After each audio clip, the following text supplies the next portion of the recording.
This is Ira Glass of This American Life. Each week on our show, we choose a theme, tell different stories on that theme. All right, I'm just going to stop right there. You're listening to an NPR podcast. Chances are you know our show. So instead, I'm going to tell you, we've just been on a run of really good shows lately. Some big, epic, emotional stories, and some weird, funny stuff, too. Download us, This American Life.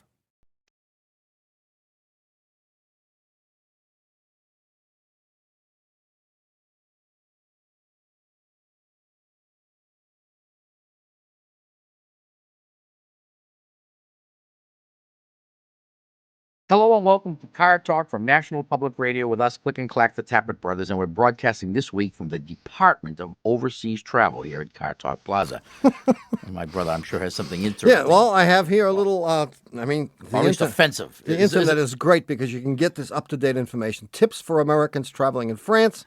The following advisory for American travelers heading from France was compiled from information provided by the U.S. State Department, the Central Intelligence Agency, the U.S. Chamber of Commerce, the Food and Drug Administration, the Centers for Disease Control, and some very expensive spy satellites that the French don't know we have. It is intended as a guide for American travelers only. General overview. France is a medium-sized foreign country situated in the continent of Europe. It is an important member of the world community, though not nearly as important as it thinks it is. It is bounded by Germany, Spain, Switzerland, and some smaller nations of no particular consequence, and with not very good shopping. France is a very old country with many treasures, such as the Louvre and Euro Disney. Among its contributions to Western civilization are champagne, camembert cheese, and the guillotine. Although France likes to think of itself as a modern nation, air conditioning is little used and it is next to impossible to get decent Mexican food. One continuing exasperation of American visitors is that the people willfully persist in speaking French, though many will speak English if you shout at them. There are a couple other tips here. France has more holidays than any other nation in the world. Among its 361 national holidays are 197 Saints' Days, 37 National Liberation Days, 16 Declaration of Republic Days, 54 Return of Charles de Gaulle in Triumph as if he won the war single-handedly days, 18 Napoleon sent into exile days, and 17 Napoleon called back from exile days, and 112 France is great and the rest of the world stinks days. That's good. I mean, the CIA, the Department of State, well, it is summer. People are going to be traveling, and they should know stuff like this, and it's our job to help them to know. Well, I thank you for that public service announcement. Thank you. All of America. Quite all right. It's my pleasure. If you want to talk to us about France or anything else, or the fact that none of my wife's relatives will be speaking to me anymore after this. They don't speak to you now. That's right. That's true. You can call us at 888-CAR-TALK. That's 888-227-8255. Hello, you're on Car Talk. Bonjour, je m'appelle Aaron. Bonjour, monsieur. Bonjour to you too. Comment ça va? This is Aaron from San Francisco. Aaron, how you doing? What's up? I think my car is haunted. Yeah? Uh-huh.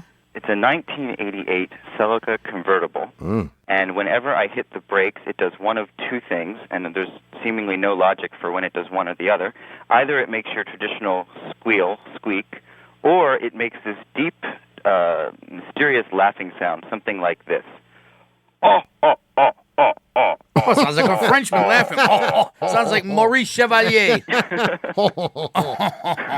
It's just like that. Really, and of course you haven't had anyone look at it. You've been waiting to talk to us because I'm terrified to take it in. I think they're going to tell me it needs like a whole new axle or a whole new who knows what. And does this happen when you're stopping from high speed or low speed or in between speed or all speeds? the laughing is a low speed phenomenon. It does it both, but it's faster if you're stopping from a greater speed. Sure. The laughter. So the laughing is. Right. Yeah. Have you noticed that when you are stopping or slowing from high speed, that the laughter is in sync with a pulsation of your brake pedal? No. Why haven't you noticed that? You're obviously not very observant. No. In fact, there was new brakes were done on it about a year ago. A year. Well, I think that you have a warped disc. And that would, I don't know, the squeaking, and brakes can squeak for no reason. And you think you should see a chiropractor for this? Yes, a few adjustments I think ought to do it.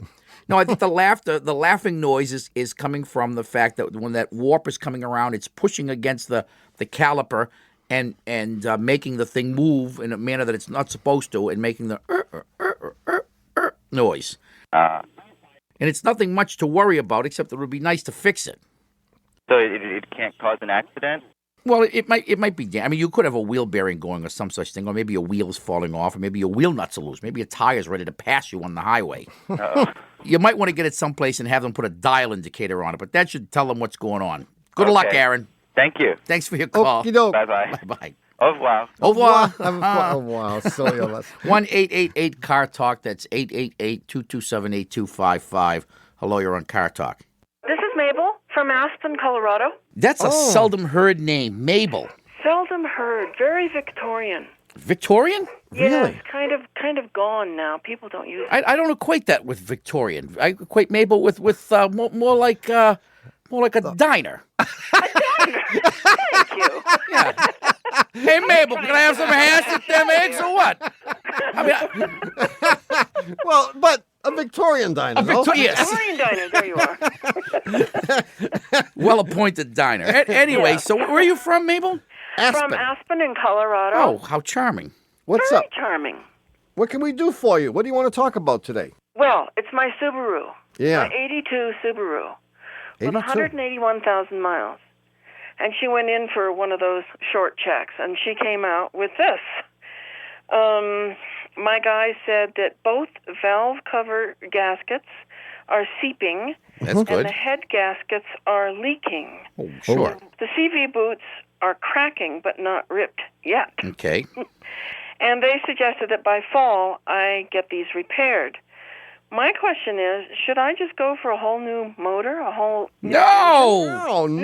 No, Mabel, let's not be alarmists here. Oh, No, relax, will you? this is something easy? Well, it isn't easy unless you got about $700 with you, but it's not the end of the world either. Now, Okay. I might want to fix the valve covers. Those are relatively cheap. Yeah. You're not going to fix the head gasket? No. Under no circumstances touch the head gasket. Why? Well, because I think, first of all, that most of the leak is probably coming from one of two places. Either the valve cover gaskets or the camshaft seals, and he may have even overlooked that. Ah, So he may be he may have erroneously concluded yes. that the leak is coming from the head gaskets when in fact it may be coming from the camshaft seals, which leak all the time on these things. Okay. Oh, he didn't actually determine that the head gasket is bad. He just said that there's an oil leak. Well, when what I took it in for was this constant oil leak, which she's had for, 5 or 10 years, drip, drip. And then it got really bad. Oh. And they let's see, they replaced the leaking rear differential pinion seal.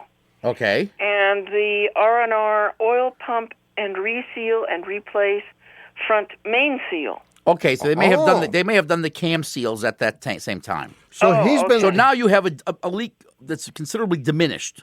Yes, it's greatly diminished. Oh. Can you But live they with? said, Can you live to with keep it? her running, that I needed to do these gasket things. Well, like I said, I may want to do the I gaskets. agree with my brother completely. But- do the valve cover gaskets. That's but not it. the head gasket. No. Okay. No, No, I because you agree. have two head gaskets. Because you have two cylinder heads on this thing. Yeah. And if you do one, you're gonna do the other one. Aha. So you're looking at $1,000. Yeah. Right. I mean, they said Out of the 700. question. So that's why I was thinking a new engine cost $2,000. Why not just go? No, you don't need anything. You need a $50 worth of valve cover gaskets, Oh. and you'll be all set. Do the valve cover gaskets first. And see how it goes. They're probably like $75. Yeah. See how much the leak is diminished. And the worst case scenario is it leaks a little bit, but it's got 180,000 miles on it. What do we expect here? Right. What do I expect? Yeah, I mean, sure. And if it does leak a little bit, forget about it. What are you worried about? Dirtying the snow in Aspen?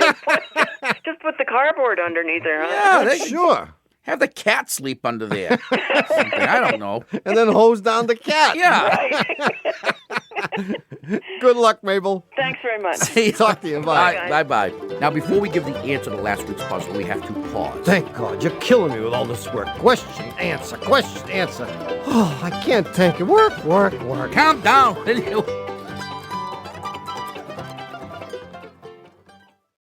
This message comes from Wise, the app for doing things in other currencies. With Wise, you can send, spend, or receive money across borders, all at a fair exchange rate. No markups or hidden fees. Join millions of customers and visit wise.com. T's and C's apply.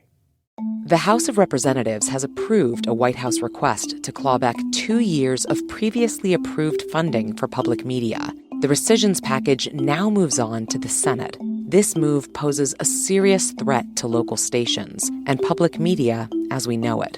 Please take a stand for public media today at goacpr.org. Thank you.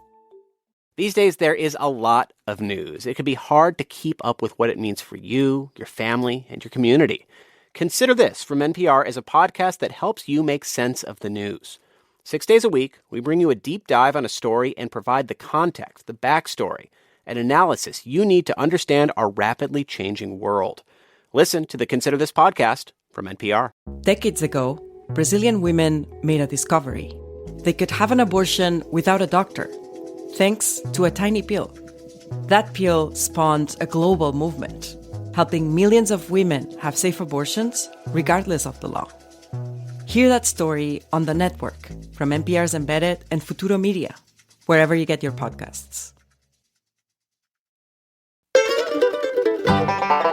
Hi, we're back. You're listening to Car Talk with us, Click and Clack, the Tappet Brothers, and here's the answer to last week's puzzle. Wait. You can't give the answer until you tell us the question. Well, I'm going to give you I always give the question. Oh, okay. I give the question and then the answer. How long have you been here?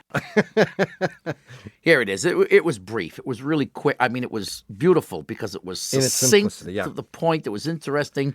And it was just it had all the elements of a great puzzle, I thought. Good. Just give me the first couple of words and I'll know it. A man goes to a hardware store to purchase something for his house. I'm Very proud good. of myself. You peeked.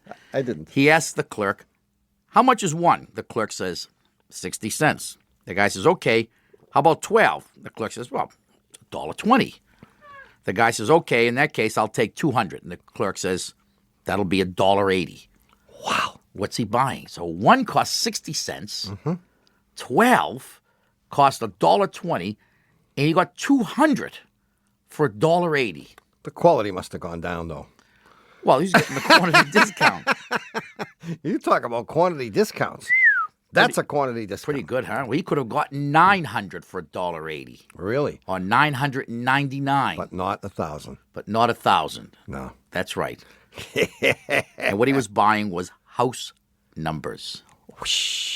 And who's our winner this week, Tommy? Wow, that's a good one. I mean, there are millions of high school and grammar school students at this moment saying, how come I didn't get that? Or they're saying, those guys are jerks. And the winner, and one of the people who said we were jerks, is Diane Weaver from Houston, Texas. And for having her correct answer chosen at random from among the thousands of correct answers that we got this week, Diane is going to get one of our Car Talk World Tour T-shirts. This shirt lists all the stops of our just completed 1998 World Tour. The Tasty, Café de los Sport, Café Paradiso, Nissenbaum's Junkyard, Cambridge Traffic Court. I mean, everything is listed. Anyway, we'll have a brand new puzzler coming up in the third half of today's show, so don't touch that dial. In the meantime, we'll take your calls at 1-888-CAR-TALK. That's 888-227-8255. Hello, you're on Car Talk. Hi, this is Naomi. Hi, Naomi. Naomi, how are you? I'm good. How are you? Yeah, Fine. I've been better. Oh, good. Yeah. What's up? Okay. Where you from, though? Oh, Salt Lake. Salt Way Lake. over in, Utah. Yeah. So you're from England? Yes, good. Okay, just Not a guess. Utah accent, huh? But you've lived here for a while, haven't you? Yep, exactly. Oh, you're good. Most people guess Australia. Yeah. I'm gonna tell you how long you've lived here. Australia, okay, what's that? let's hear. I'll give you money if you know. I'd say you've lived here Yeah. at least 12 years. Oh, no, 7. Oh, 7. That's pretty close. Is it? Actually, 12 might be close too. Let's see. It's about 12, 7, yeah. Yeah, 7 to 12. Yeah, my brother got a prison sentence that long one. 7 to 12. 7 to 12. Yeah, so what's up, Naomi? Okay, I drive a Jetta, 85, I think. I've had it since November. It's been a pretty good car. It's got a little red light on the dashboard for oil, I think is what it's for. But my oil's fine. It's clean, it's topped up. But this light goes off all the time, and it makes this noise. Yeah, exactly. I'm glad I didn't have to do it. And it's so loud. And it started doing it a while ago, and I thought I could deal with it, But now it's almost nonstop, and it's, kind of road rage is creeping up on me. I want to hit the car in front, and it won't stop unless I put it in neutral and rev. And I'm trying to make this trip up to Missoula soon. Don't want 8 hours of meh. So I want to know. Here's my question. Don't worry, you will not have 8 hours of that noise. Okay. I can just about guarantee you that. Yeah. Okay. Well, you might. I think I will. You're going to wish you had 8 hours of that noise. You got a lot of miles in this car, don't you? Oh, yeah. It's, the odometer doesn't move anymore. Oh. It's that old, Where huh? did it stop? At like 150? Around there. You don't pay attention too much to this stuff, do you? No, not the numbers, evidently. Well, 7, 12, 7, 12, the light, I think it's oil, but I'm not sure. Well, the light's kind of distracting and the noise, And of course, you haven't had anyone look at this. No, not yet. This car has that little buzzer, which is under the dash, which is very difficult to find. Okay. But if you get it to make the noise, obviously you can home in on it, so to speak. Okay. But it also has 2 oil pressure switches. Okay. One to detect excessively high oil pressure, and one for low oil pressure. Okay. Now, if your pressure is either too low or too high, that's bad. If it's too low, it means you have either worn bearings or a bad oil pump. And if it's too high, it means the oil pressure relief valve is bad, and you're in danger of blowing off the oil filter, which could be pretty exciting. And if the pressure is too low because of the other reasons, you're in danger of blowing the engine. Kidding. Because it's not getting lubricated where it's supposed to get So what lubricated. you need to do is take the thing to a shop and have them test the oil pressure. Well, she knows already. Okay, yeah. The sound stops when she revs it up. That's why, is it? Okay, I was hoping it was like a short wire. You're dreaming. Alternatively, it could be that the switch is bad. Okay. Have the oil pressure tested. When they verify the pressure is okay, they can replace those 2 switches. Okay. And you can get them at the Volkswagen dealer. They're probably less than $10 a piece. And you should pray for this result. Yeah, no kidding. Otherwise, it's going to be... Otherwise, it's going to be no trip to Missoula. Here's the order in which you pray for things. Okay. First, you pray that it's the one of these switches that's no good. Okay. Second, you pray that if it's not the switch, that the oil pressure is too high. Too high. Maybe. What would I do then if it was too high? Well, then you'd have to have them replace the oil pressure relief valve. Okay. Right. But And number 3, which you don't pray for, but which will happen if the other 2 are not true, is the oil pressure is too low. Okay. In which case, either you got to replace the oil pump, or worse than that, the engine is fried. But I'm going to be optimistic and say that I think it's the switch. Okay. But it would be nice to verify it, because it could be a couple of things which would definitely preclude driving to Missoula. Right, and send us a postcard from Bear Lake, because that's about as far as you're going to make it. Okay, I'll send you one from Banff, Canada. All right, see you, Naomi. Okay. Bye-bye. Bye-bye. 1-888-CAR-TALK, that's 888-227-8255. Hello, you're on Car Talk. Hi, this is Dinesh from Los Altos, California. What's your name? Dinesh. Dinesh? Dinesh. Dinesh. Correct. From where? Los Altos, California. Los Altos. Where is Los Altos? It's right in the heart of Silicon Valley, just south of San Francisco. So you're a computer nerd, huh? No, actually, I'm a trader. I used to be a trader. I trade commodity futures, those heating oil and stuff like that. Oh, you're the guy that fleeced me out of about $5,000 last year. No kidding. Soybeans. You do soybeans too? No, I don't fleece people for 5,000. I go for the big money. For the big money, right. 50,000, 1 million, 5 million. That's chicken feed, and he trades that too.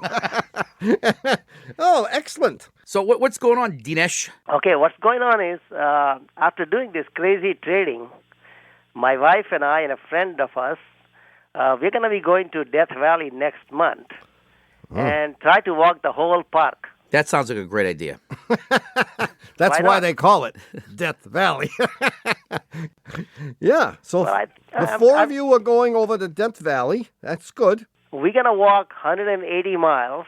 Really? We're only going to walk during daytime. Oh, that's smart, too. That sounds good. Okay, go ahead. We're listening. And we're going to have 3 cars. We're going to park 1 car at the beginning of the day's walking. The second car will be parked at the end of the day's walking. Third car is going to be parked right in the middle of the 2 cars. Sure. And that's where we're going to have our water. Yeah.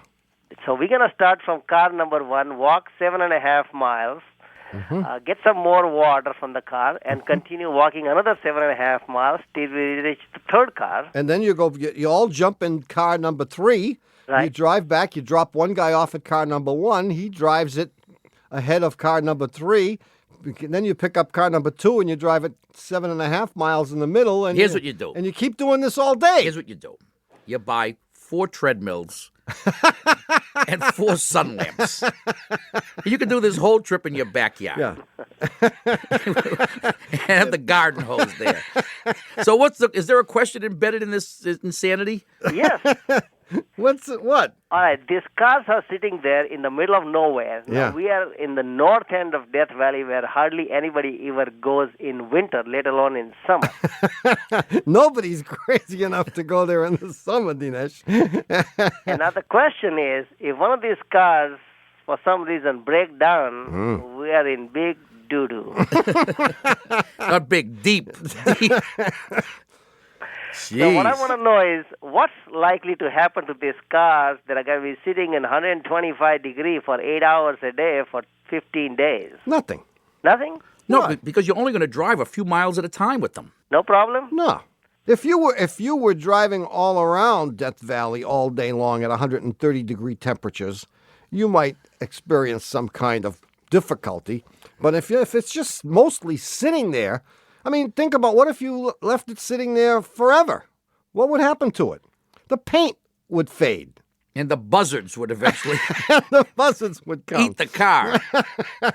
The biggest danger that you encounter is having the car overheat. As far as it's sitting there, the tires aren't going to get... I mean, what's the average? I mean, how hot could it be? 130 degrees in the sun? It is. 125 in shade. In the shade. In the shade, so maybe 150 in the sun. Yeah. What are you, nuts? Well, I want to be first at something. Yeah, that's great. Everything in the world is done. Somebody climbed the Everest. That's Columbus right. discovered America. There's nothing left for So me. you want to be the first Indian American whose skeletal remains are found in Death Valley. Is that what it is? Well, that's okay, too. That's okay. That would be a first. That's a sure. first. You're going to be the first to walk across Death Valley In summer. in the In summer. the summer, in the heat of the summer, we definitely, what we need? We need a series of pictures. We need day 1 when you're at 0 miles. Yeah. We need a picture of you and the rest of the group. Okay, maybe you can get a lizard to take your picture. And Guido the guide. So if you would like us to chronicle it for you for the world to see, Okay. so that when you reach the end, we can have a big celebration saying that you were the first to do this, send us a whole series of pictures. And the log. We want to know everything that's gone Yeah. on. All your misfortunes, good fortunes. Exactly. Well, we better send it every day in case we don't make it. Of course. Of course, yeah. Yes. Email us. Okay, I have one serious question now. Yeah. Somebody told me I should crack the windows of the car while they are parked there. Oh, absolutely. Yeah. What's the reason for that? Because it's going to get mighty, mighty hot in that car. As a matter of fact, there are little fans you can buy that are solar powered that you Yeah. can stick in the window. So you roll the window down a few inches and you put this fan in there, and it'll keep the car cool. Because it'll get hotter inside the car than it is outside. And you run the risk of blowing out a window if it gets that hot in there. Exactly. You may come back and find one of the windows shattered. So we should crack 1 or 2 windows No. or all the windows? Well, you can leave all the windows wide open. No one's going to steal anything. Well, with my luck, somebody will be just passing by and take everything. Oh, we yeah. have. Good luck. Dinesh, it's been a pleasure talking to you. Well, I thank look you very much, forward guys. to the As they pictures. say, nice knowing you. Bye-bye. Good luck. Bye-bye. I think see, he wants to be first at something. And he made enough money from suckers like you buying pork bellies that Yeah. he can go do this. He didn't mention that those 3 cars that he's got They're all Porsches. Oh, yeah, we knew that. All right, it's time to take another short break. Thank God. I mean, I thought you'd never give me a rest. You make me sweat here all day. I'm under a hot microphone, ready to pass out. And then we'll be back in a minute. A minute? All I get is a minute? Shop steward. I want to see the shop steward. All right, all right.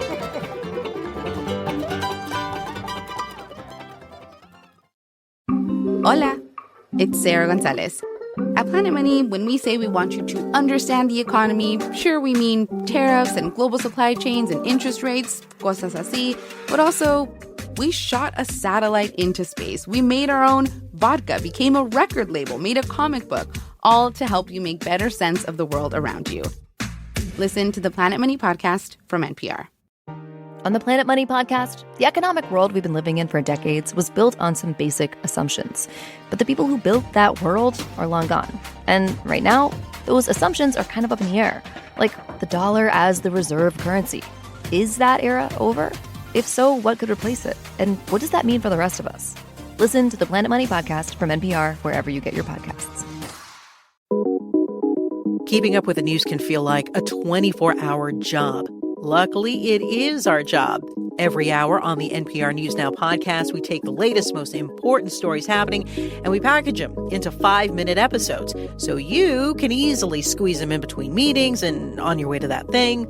Listen to the NPR News Now podcast. Now. With a major shift in our politics underway in this country, 1A is drilling down on what's at stake for you and our democracy. In our weekly series, If You Can Keep It, we put these changes into focus and answer your questions about the impact of the Trump administration on the U.S. Join us every Monday for If You Can Keep It on the 1A podcast from NPR and WAMU.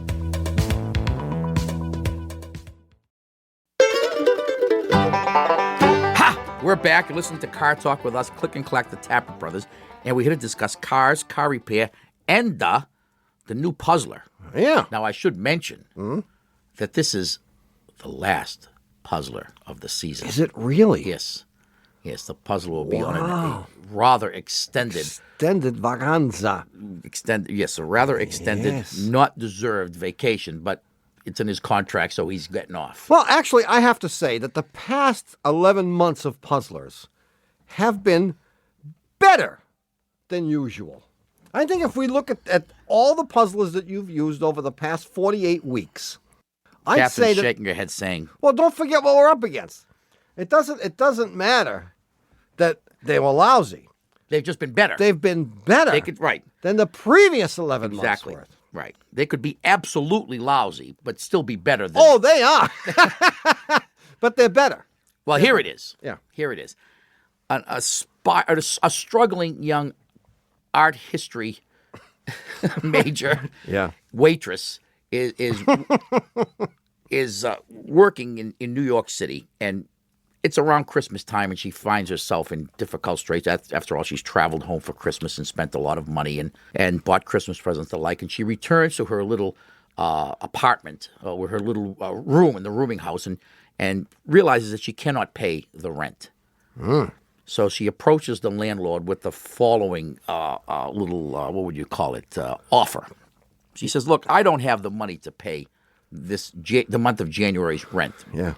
She said, "But I can give you a link of my gold necklace every day. I'll give you one link to pay for the rent." And as luck would have it, there are 31 days in January, and her gold necklace has 31 links. Yeah.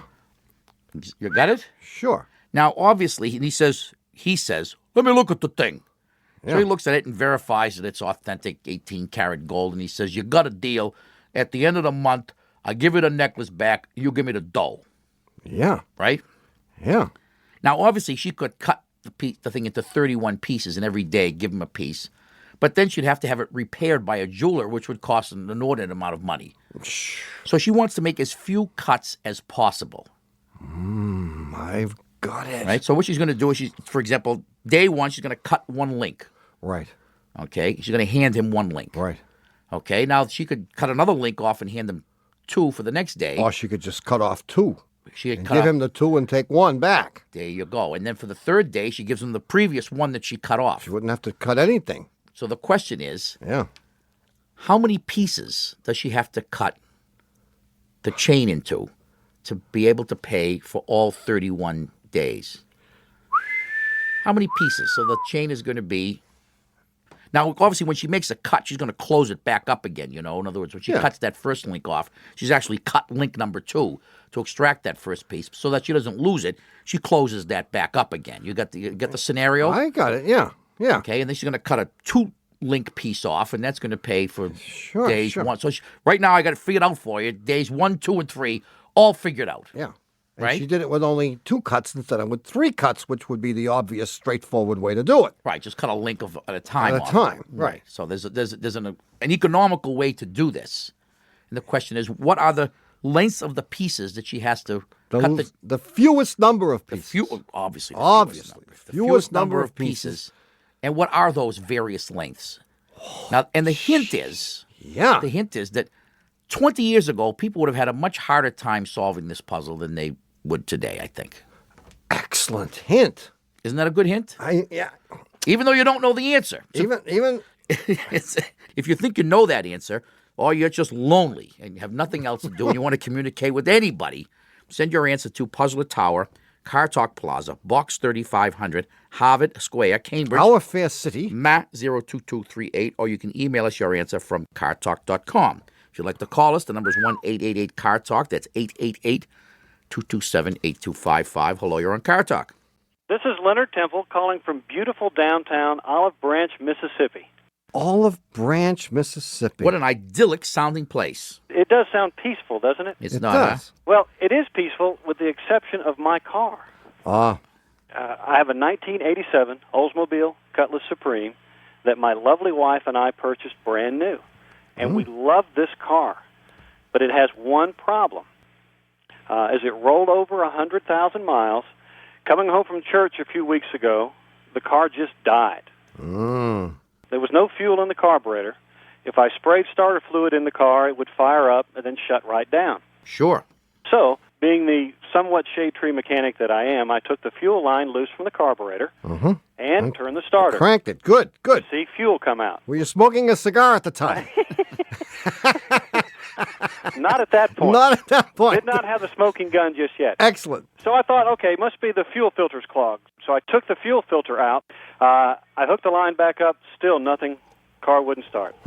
After fidgeting with this and that and the other, I gave up and replaced the carburetor. Fired the car right up, ran just fine for 2 weeks. Then the same thing happened again. It just shut off. No fuel getting to the carburetor. There's fuel getting to the carburetor, but the carburetor is not, as we say, processing it. Yeah. Yes, sir. Not passing it along to the proper authorities. That's correct. So I replaced the fuel pump, thinking it must not be getting enough fuel pressure. Sounds good. Car starts up, runs just fine for 2 weeks. Yeah. Then it shuts off again. Yeah. I have a couple of ideas. Okay. Here's one. You could bypass that pesky little carburetor. Just take the fuel line and dump it right into the Okay, that's good enough of that. Hey, but I need the cigar. I need to have my cigar. No, you might not need it. No, you don't need the cigar. Don't forget, this is how carburation worked in 1900.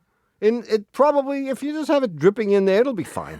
Well, it ran fine with the new carburetor. Yes, sir. Okay. Then it ran fine with a new fuel pump. Ran fine with a new fuel pump. I know what it is. Go ahead. What is it? It's the charcoal canister. The charcoal canister. The tank isn't venting. Do the following experiment. Drive it till it conks out. Take the gas cap off and start it up and drive it away. It may take you a minute or two to start it. What's happening is you're not allowing air to replace, via the canister, the gasoline that's being consumed by the engine. And what happens after a while is you're creating a negative pressure in the tank, and the tank and the pump are competing for the same gas. So the tank, is with a suction in it, is trying to suck that gasoline back away. That's why when you shut it off, if you had just waited long enough, it would eventually have started. Well, that's how I got it home the last time. Aha! As I came back, and I thought, just for giggles, I'm going to try starting this car up. And it fired up. And it started up. I drove it right home. Then that's it. That's it. That's it, man. The charcoal canister. So then I just go out to my local GM dealer. Just go to your local GM junkyard. Yeah, it may be that the vent line that's coming off the tank is plugged, so I can't necessarily say that it's the canister. But it's in the fuel tank ventilation system someplace. Okay. Good luck, Leonard. Thank you. See you later. Appreciate it, guys. Bye-bye. Bye. Good luck. Well, it's happened again. You've squandered another perfectly good hour listening to Car Talk. Our esteemed producer is Doug, not a slave to fashion Berman. Our associate producer and dean of the College of Automusicology is Ken Ed Grimley Rogers. Our assistant producer is Catherine Imelda Ray Marcos. And our engineer is Jonathan Superhighway Sideburns Marston. And our menu advisor and newly appointed Car Talk cheerleader is Mr. John Bugsy Lawler. Head cheerleader. He's up there, man. He's a captain. He's the homecoming queen, baby. The pom-pom queen, man. Our public opinion pollster is Paul Murky of Murky Research, assisted by statistician Margin O'Vera. Our customer care representative is Haywood Jabuzzoff, assisted by Kurt Replied. Our director of catering is Russell Upsonbrum. Our director of winter motorcycling is Helmut Cole. And our director of fuel exploration is Gaseous Clay. Peekaboo Street directs our intensive care unit, which is known as the Peekaboo ICU. Our director of moral support is Hugh DeMann. Our sexual harassment counselor is Pat McCann. And our Leo Tolstoy biographer is Warren Peace, author of Leo Tolstoy by Warren Peace. Our chief counsel from the law firm of Dewey, Cheatham & Howe is Hugh Lewis Dewey, known to his fellow disgraced lawyers as Huey Louie Dewey. Thanks so much for listening. We're Click and Clack, the Tappet Brothers, and don't drive like my brother. Don't drive like my brother. Or our sister. We'll be back next week. Bye-bye.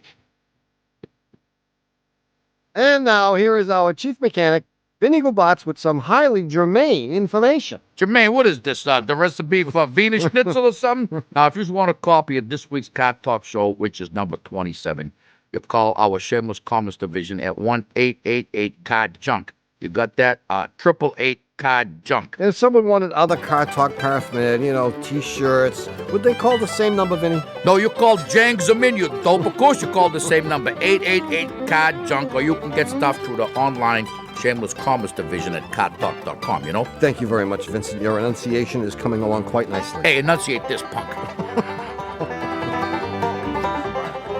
Car Talk is a production of Dewey, Cheatham & Howe and WBUR in Boston. And even though Mara Eliason apologizes to her mother every time she hears us say it, this is NPR, National Public Radio. Like the climate, our idea of home is constantly changing. So NPR is devoting an entire week to Rethinking Home, with stories and conversations about the search for solutions.